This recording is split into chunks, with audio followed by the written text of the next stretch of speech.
Fred McGuffin reviews. Da da da. Prisoner of War, The Escape from 1986. Okay, David Carradine plays Colonel James Cooper. And yeah, he's on a mission. He wants to get some prisoners of war out of a camp. And that's his mission. Before the Paris peace talks, this is about the Vietnam War, before the Paris peace talks end, and then he can't get them out. The prisoners are trapped. I think that's how it goes. He plays Colonel James Cooper. Now, you've seen David Carradine in a lot of stuff. He's a legend. Kill Bill 1 and 2, Bound for Glory, Death Race 2000, Crank High Voltage, Waxworks 2, Lost in Time, Midnight Fear, Bird on a Wire, Lone Wolf McQuaid, Q, The Winged Serpent, The Long Riders, Grey Lady Down, Kung Fu TV show, Mean Streets, Boxcar Bertha. So, David Carradine, that's the tip of the iceberg. He's got a lot of credits to his name. And this is directed by Gideon Amir. He also directed Accidents. So, okay. So that's the story here. We've got big sort of escape attempt at the start. We're going in, gunships blazing, company of Rangers going in. We're going to free these prisoners of war. So there's an attack on a VC camp. They get there, they're shooting. It takes them a long time to cop that there's no one there. And they decide to fall back, but then, well, they don't fall back until they realise it's a trap. We have the VC hiding, and the VC attack them. And all hell breaks loose. They're basically overrun. They fall back, and one of the newbies called Teague, one of the, what would you say, he's a young recruit, he's a new guy. He gets shot, and our hero Cooper goes in to get him before everyone else leaves.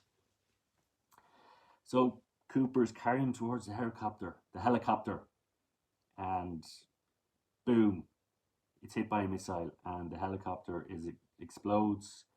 Cooper's stuck there. Teague doesn't make it.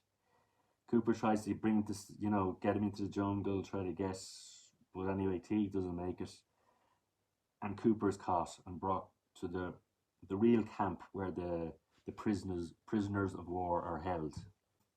That's our situation. He gets to the prisoner of war camp, and we meet Sergeant Johnson, played by Steve James. We meet the captain of the camp, what would you call him? The camp, what is he? The head of the camp, he's the Captain Vin, what would you call him? The warden of the camp, yeah? I don't know. And he's played by Mako, and you've seen him in Conan the Barbarian, played the magician in that, Conan the Destroyer, Pearl Harbor, The Sand Pebbles, 7 Years in Tibet, Bulletproof Monk, Crying Freeman, Rising Sun, Robocop 3, Pacific Heights, and he's done a lot of TV work, so legend. And we have Steve James. Now, we've seen him in Weekend at Bernie's 2, The Player, McBain, American Ninja 1, 2, and 3. That's more. Now, this movie is from Canon Group, Canon Pictures, Golan Globus, Menaheim Golan and Gorham Globus. Two legends from the 80s that produced a mountain of, what would you say? They brought us movies like, what would you say, Missing in Action. They brought us movies like Masters of the Universe, Over the Top. They brought us, these type of movies. They just went for it in the 80s. They even done some Oscar bait like Barfly, The Apple. Now, that wasn't Oscar bait, but Barfly was. awesome sort of legacy from them. They brought us breaking, breaking. Remember breaking, breakdancing, a movie about breakdancing, and then they brought us a sequel, Breaking Two, Electric Boogaloo. So yeah, complete legends. And this movie is from them.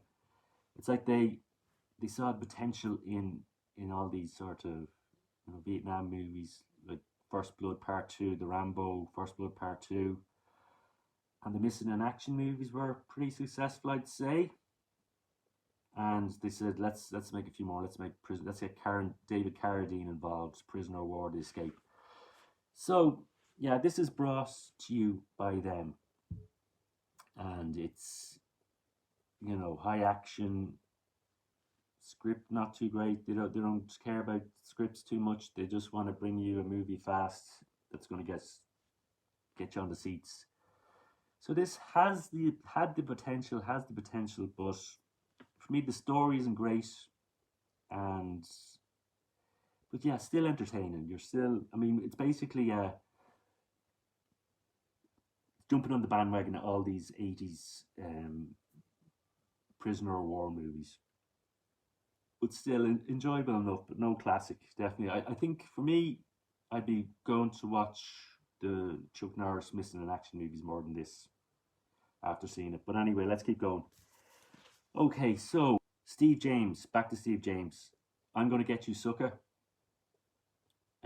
Avenging Force, the Delta Force, To Live and Die in L.A., Mask, The Exterminator, Warriors, or The Warriors.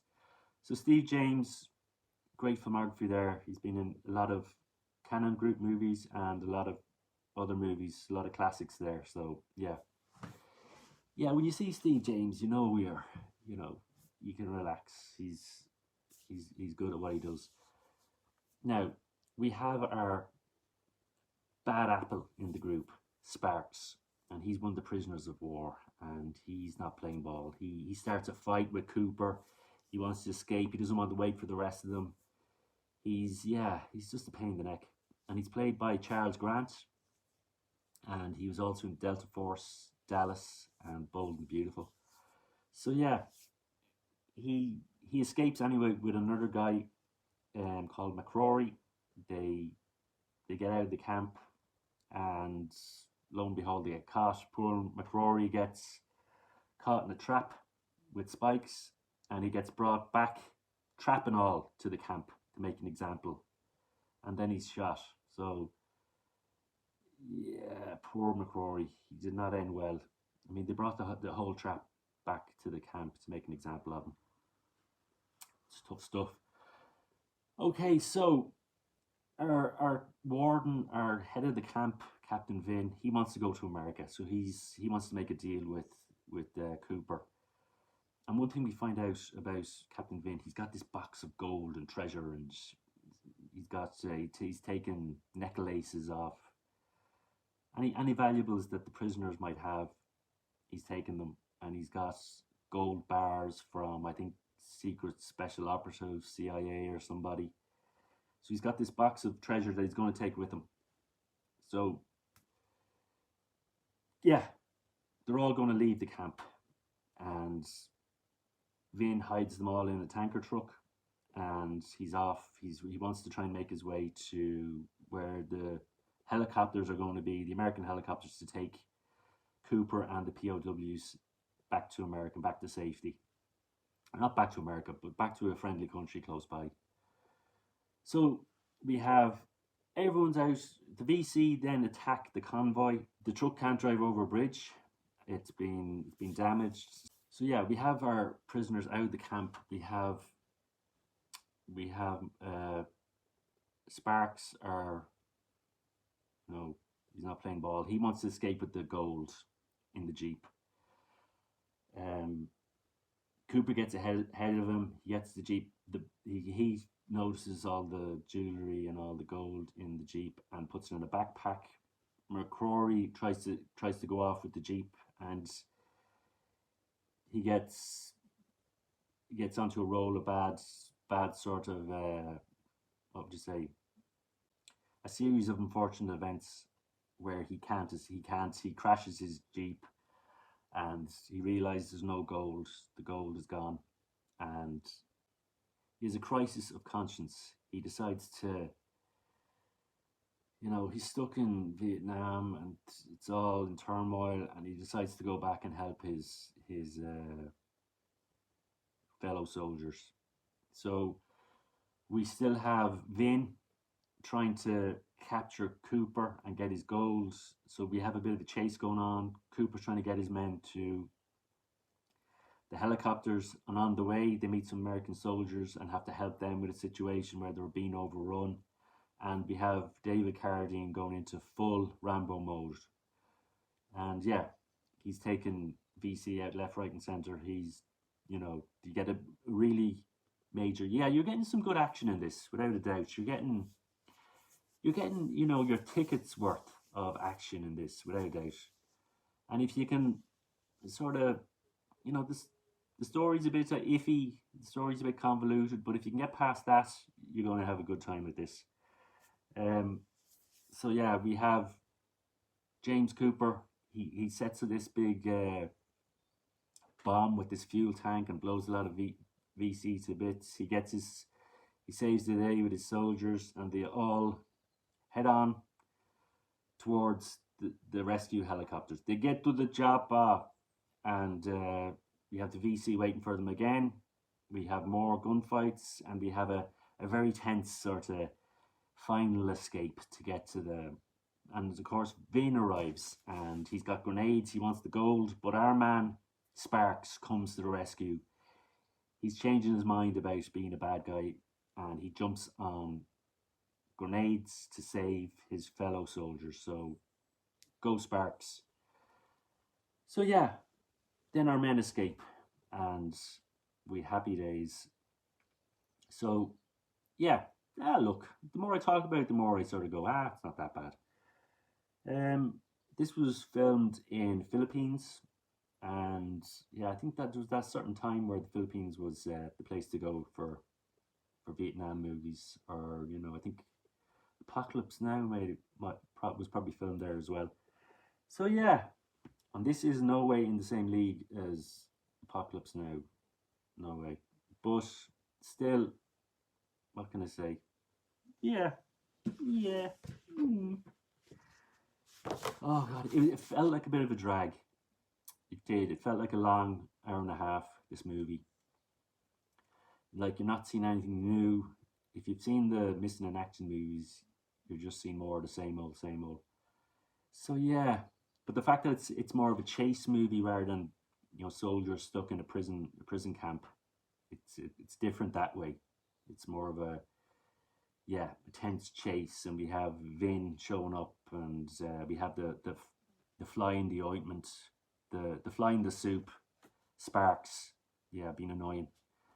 But yeah, still David Carradine does the business, and we've got Steve James, of course, and we've got Mako doing his job.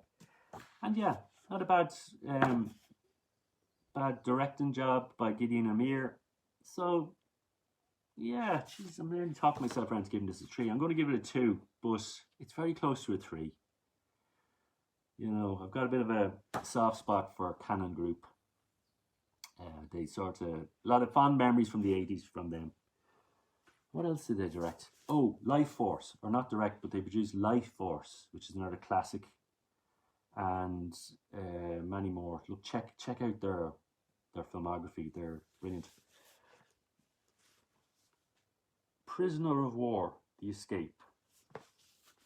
Fred MacGuffin's reviewed. Prisoners of War, The Escape.